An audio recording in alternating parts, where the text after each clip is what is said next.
This very serious book is called Wilfrid McDonald Partridge. It was written by Mem Fox, and the illustrations were done by Julie Vivas. Before she was 25 years old, Mem Fox had lived on 3 continents. She was born in Melbourne, Australia. She grew up in Africa. She went to drama school in England, and then she came back to Australia in 1970. And she is one of Australia's most beloved authors, especially for children's books. Mem Fox dedicated this book for Malcolm, and Julie Vivas dedicated this book for Anna and Kate. There was once a small boy called Wilfrid McDonald Partridge. And what's more, he wasn't very old either. His house was next door to an old people's home, and he knew all the people who lived there. He liked Mrs. Jordan, who played the organ. He listened to Mr. Hosking, who told him scary stories. He played with Mr. Tippett, who was crazy about cricket. He ran errands for Miss Mitchell, who walked with a wooden stick. He admired Mr. Drysdale, who had a voice like a giant.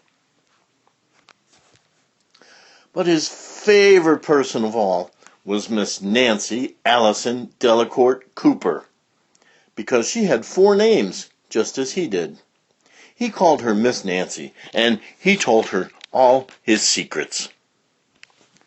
One day, Wilfrid Gordon heard his mother and father talking about Miss Nancy. "Poor old thing," said his mother. "Why is she a poor old thing?" asked Wilfrid Gordon. "Because she's lost her memory," said his father. "It isn't surprising," said his mother. "After all, she is 96. "What's a memory?" asked Wilfrid Gordon. He was always asking questions. "It's something you remember," said his father. But Wilfrid Gordon wanted to know more, so he called on Mrs. Jordan, who played the organ. "What's a memory?" he asked. "Something warm, my child, something warm." He called on Mr. Hosking, who told him scary stories. "What's a memory?" he asked. "Something from long ago, me lad, something from long ago." He called on Mr. Tippett, who was crazy about cricket. "What's a memory?" he asked.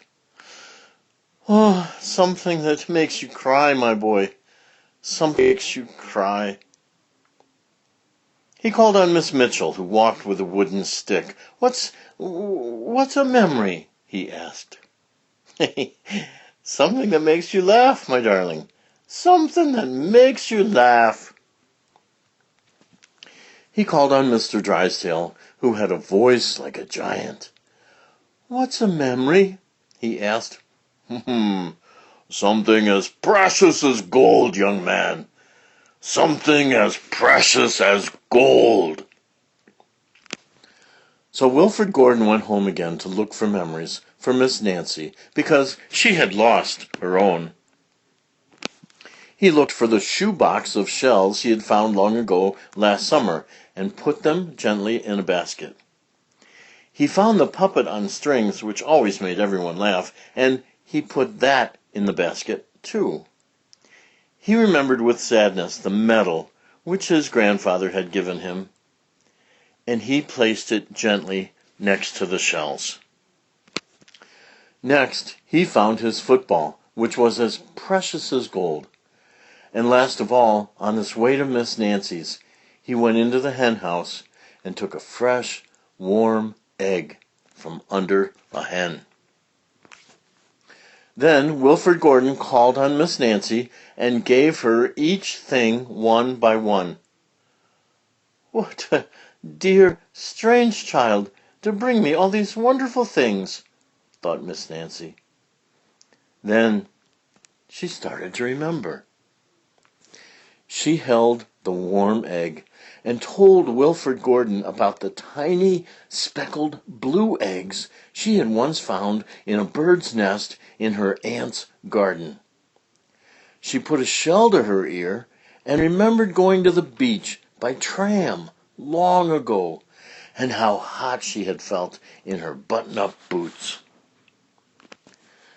She touched the metal and talked sadly of the big brother she had loved, who had gone to the war and never returned. She smiled at the puppet on strings and remembered the one she had shown to her sister and how she had laughed with a mouthful of porridge. She bounced the football to Wilfrid Gordon and remembered the day she had met him and all the secrets they had told. And the two of them smiled and smiled because Miss Nancy's memory had been found again by a small boy who wasn't very old either. The end. The illustrator, Julie Vivas, is from Australia also. Like Mem Fox, she lived on a different continent because she studied and lived in Spain, in Europe. But she came home to Australia also, and she lives in the Sydney area with her husband and her daughters, Anna and Kate. And now we know who she dedicated her efforts to at the beginning of this book. This book, created by two artists from Australia, has been Wilfrid Gordon McDonald Partridge. The writing comes from Mem Fox. The illustrations come from Julie Vivas.